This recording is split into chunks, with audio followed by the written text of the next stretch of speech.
जी, सबसे पहले आप शॉर्ट में परिचय दीजिए। मैं राणा सोम कुमार कन्हैया, प्रदेश उपाध्यक्ष, उत्तर प्रदेश क्षत्रिय महासभा।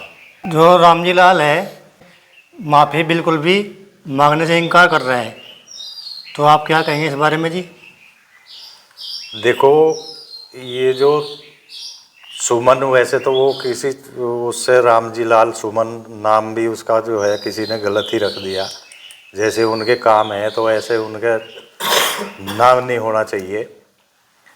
माफ़ी तो उन्हें मांगनी पड़ेगी हर हालत में, और पूरा क्षत्रिय समाज और हिंदू समाज में बहुत ज़्यादा रोष है। ये एक उत्तर प्रदेश क्षत्रिय महासभा पदाधिकारी होने के नाते ये मुझे आभास है कि कैसे कैसे फ़ोन आ रहे हैं काफ़ी दिनों से, और एक उबाल है, उबाल क्षत्रिय समाज में, और माफ़ी तो उन्हें मांगनी पड़ेगी। और जो गलती करता है तो उसे माफ़ी मांगने में दिक्कत ही क्या है? भाई, राणा सांगा तो हमारे भगवान है, और पूरे सौर समाज के लिए वो लड़े, युद्ध किया, 80-80 घाव लगे, तो सबको ही बचाया उन्होंने। एक ना कि राजपूत को ही, उन्होंने पूरे अपनी प्रजा को, सबको बचाया। अखिलेश यादव जी ने कहा है कि दलित सांसद के ऊपर हमला हुआ है। क्या वो सांसद जी जब उन्होंने बयान दिया था संसद में, तब उस टाइम दलित नहीं थे? देखो, ये सारी राजनीति है, कोरी राजनीति है, ठीक है जी। वो सपा के सांसद हैं, और जो हमारे उसमें मैं आपको बताया कि फ़ोन आ रहे हैं, उसमें हमारे जो है एससी समाज के भाइयों के भी फ़ोन आ रहे हैं कि इसने गलत किया, और एससी समाज के भाई भी हमारे साथ कंधे से कंधा मिला के इसके विरोध में साथ हैं। क्योंकि कई कितने ही मेरे जो है एससी समाज के भाइयों ने फ़ोन करके ये विरोध जताया। मुझे कहा कि अध्यक्ष जी, आप जो है इसका डट के विरोध करो, हम आपके कंधे से कंधा मिला के साथ हैं। तो ये नहीं है, और मायावती पहले ही स्पष्ट कर चुकी कि वो एक सपा सांसद का बयान है, ना कि एससी समाज के किसी सांसद का। तो क्या 36 बिरादरियाँ राजपूत समाज के साथ में है? बिल्कुल बिल्कुल बिल्कुल साथ में है, और पूरा यानी जो है 36 बिरादरी हिंदू सब एकजुट हैं। उसमें हमारे ब्राह्मण समाज भी है, कश्यप समाज भी है, बनिया समाज भी है, जैन समाज भी है, पंजाबी समाज भी है, क्योंकि वो महापुरुष भी सभी बिरादरी के थे और सबकी उन्होंने रक्षा की। अपमान हुआ है राजपूत समाज का। वैसे तो सब समाज के थे राणा संगा जी। जी, तो आगे जो आपकी रणनीति है, तो इसके बारे में बताइए कुछ। अभी आने वाली 12 तारीख को हमारी उत्तर प्रदेश क्षत्रिय महासभा अलग अलग, जैसे एक अलग अलग टीम बना के, एक टीम माननीय प्रदेश अध्यक्ष जी के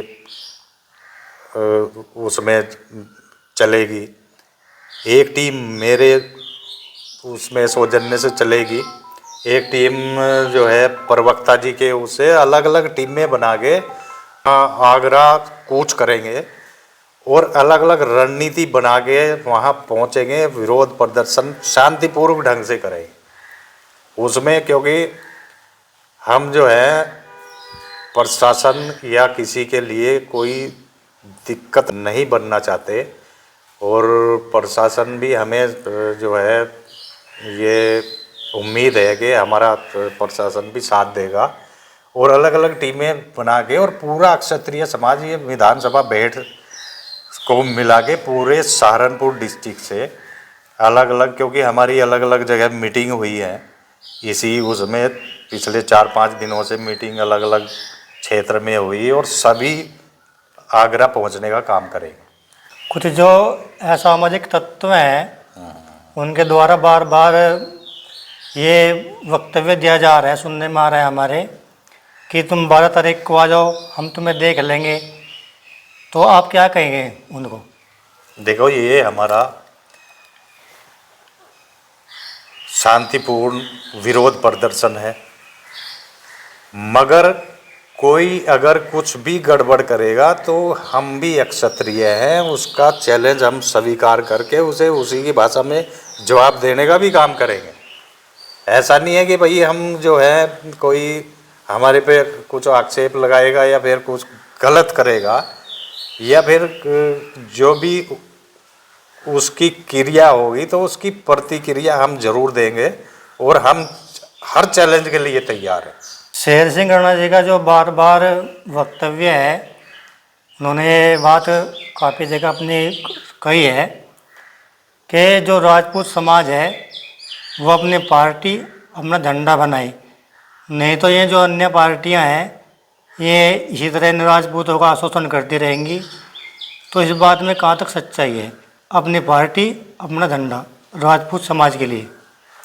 देखो, ये कुछ हद तक उनकी बात सही है, मगर इस पे आगामी रणनीति जो है बैठ के समय समय पर जो है इसके लिए चर्चा करते हैं हम अपने समाज में भी और दूसरे समाज में भी। देख लो एक उसमें कि हमारा जो समाज है वो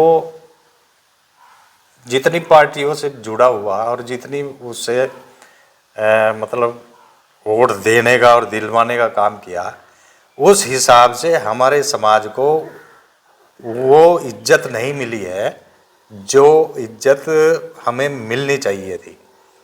क्योंकि हम किसी के लिए भी जब साथ खड़े होते हैं तो ऐसा नहीं है कि हम बस वो साथ खड़े हो गए, वैसे ही तन मन धन से साथ खड़े होते हैं और उसी हिसाब से फिर हमें मतलब हमारा जो है हिस्सेदारी भी होनी चाहिए, इज्जत भी होनी चाहिए। तो उस सापेक्ष में उन्होंने शेर सिंह भाई ने ये बात कही है और कुछ हद तक उसमें सच्चाई भी है। आगामी रणनीति पर इसमें बैठ के विचार किया जाएगा, बड़ा गहरा विचार किया जाएगा। राणा जी ये बताइए, कुछ लोग जो है ये कह रहे हैं कि राजपूत राजा ही मुगल यहाँ पे हमारे देश में आए थे, इनको लेकर के आए थे, इस बात में कहाँ तक सच्चाई है?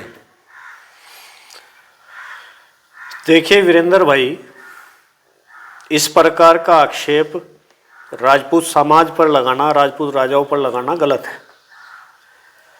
उन्हें ऐतिहासिक जानकारी नहीं है। जहाँ तक इस्लाम धर्म या मुस्लिम धर्म का सवाल है, 611 में इसकी उत्पत्ति हुई और विभिन्न व्यवसाय के लिए मक्का में इसकी उत्पत्ति हुई, लेकिन विभिन्न व्यवसाय के लिए भारत में उनका आना जाना शुरू हुआ।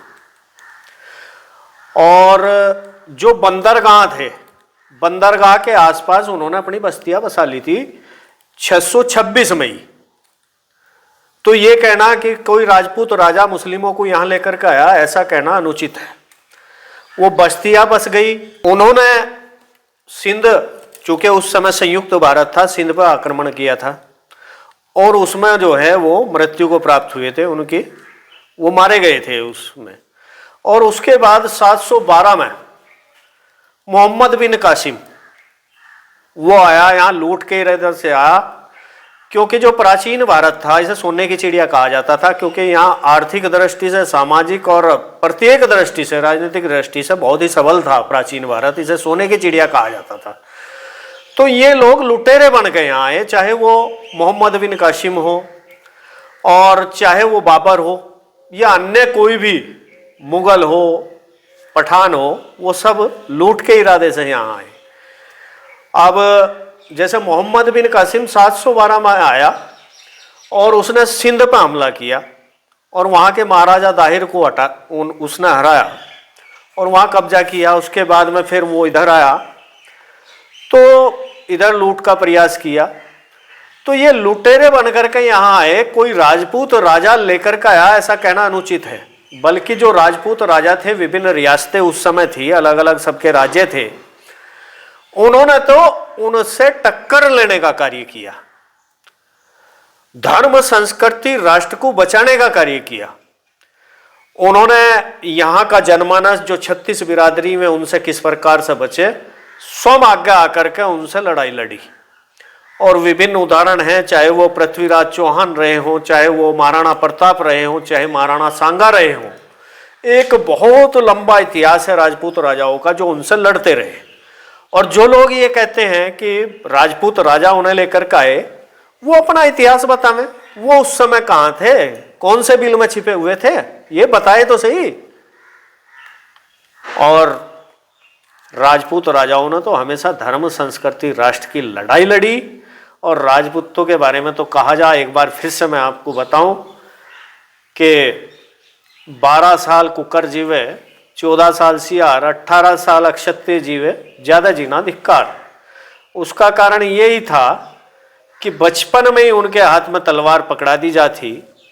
उनकी माताएं, उनकी पत्नी, उनकी बहनें उन्हें तिलक करके जो है धर्म संस्कृति की लड़ाई लड़ने के लिए, राष्ट्र की लड़ाई लड़ने के लिए युद्ध के मैदान में उन्हें भेजती थी। यदि उसमें युद्ध में वीर गति को प्राप्त हुए तो उन्होंने जोहर किए, क्योंकि वो जो आक्रांता थे वो दूसरी दृष्टि से यहाँ की महिलाओं को देखने का कार्य करते थे, और उससे बचने के लिए उन्होंने जिंदे जल गए हजारों हजारों रानियां, हजारों हजारों महिलाएं क्षत्रिय समाज की। और एक समय यह था कि जब धर्म संस्कृति राष्ट्र के लिए क्षत्रिय समाज लड़ रहा था और युद्ध के मैदान में बहुत सारे लोग हमारे मारे जा रहे थे, तो उसी कारण से हमारी संख्या भी घटी। एक समय ये था कि हमारे देश में हमारी संख्या केवल 1% रह गई थी, लेकिन आज फिर से अब उस प्रकार की लड़ाइयाँ नहीं है, अब प्रजातंत्र है। अब हमारी संख्या देश के अंदर 7 से 9% तक है। और आज की परिस्थितियों में जो है, आज की परिस्थितियों की अलग लड़ाइयाँ हैं, वो भी क्षत्रिय समाज अपनी लड़ने का कार्य कर रहा है। और ये कहना, मैं एक बार फिर से उन लोगों को इतिहास पढ़ना चाहिए, मुस्लिम कब आए, कैसा आए, व्यापार के बहाने से आए, कैसा है, लूट के इरादे से आए, वो पढ़ना चाहिए उन लोगों को, तब कोई टिप्पणी करनी चाहिए। अनर्गल टिप्पणी करेंगे तो उसका जवाब मिलेगा।